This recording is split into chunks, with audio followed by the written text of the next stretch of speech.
Here's the latest on the missing Malaysia Airlines flight from Kuala Lumpur to Beijing. This bulletin is as of 4 p.m. Sunday, Beijing time. Reports say Malaysian authorities have not ruled out terrorism and other causes for the disappearance of Malaysia Airlines Flight 370.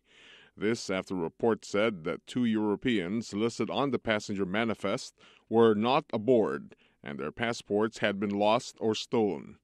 Who was traveling on those passports, though, remained unclear. The airline released a passenger list that included, among many other nationalities, one Italian and one Austrian. Shortly after the list was published, Italy's government news agency reported that the Italian named on the manifest, Luigi Meraldi, had phoned his family to say he was alive and well in Thailand. Austria's APA news agency made a similar report about an Austrian citizen listed on the passenger manifest named Christian Kotzel. APA reported that his passport was stolen about 2 years ago in Thailand. Malaysia's transport minister said an investigation had been launched to determine the identities of 4 people on the missing jet who were traveling with stolen passports or suspicious papers.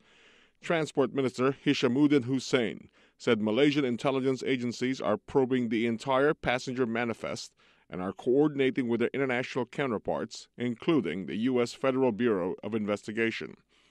An official of Malaysia's Department of Civil Aviation said searchers had not located anything and were expanding the search area.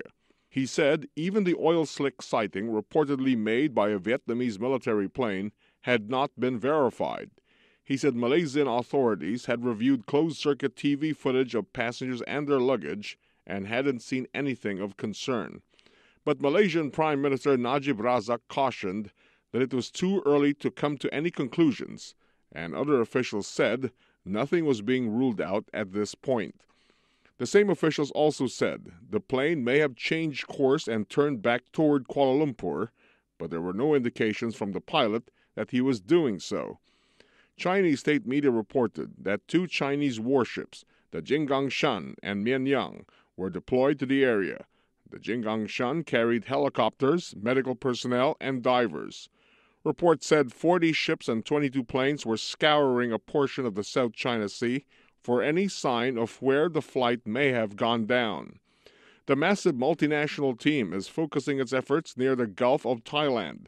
That's an inlet of the South China Sea, about 90 miles south of Vietnam's To Chu Island. An official from an airline subsidiary said that the immediate family should head to Kuala Lumpur. He adds that the airline would cover their travel expenses and would fly the relatives to the plane's location once the whereabouts of the aircraft is determined. The airline said at least 150 Chinese nationals were among the 230-plus people on that flight.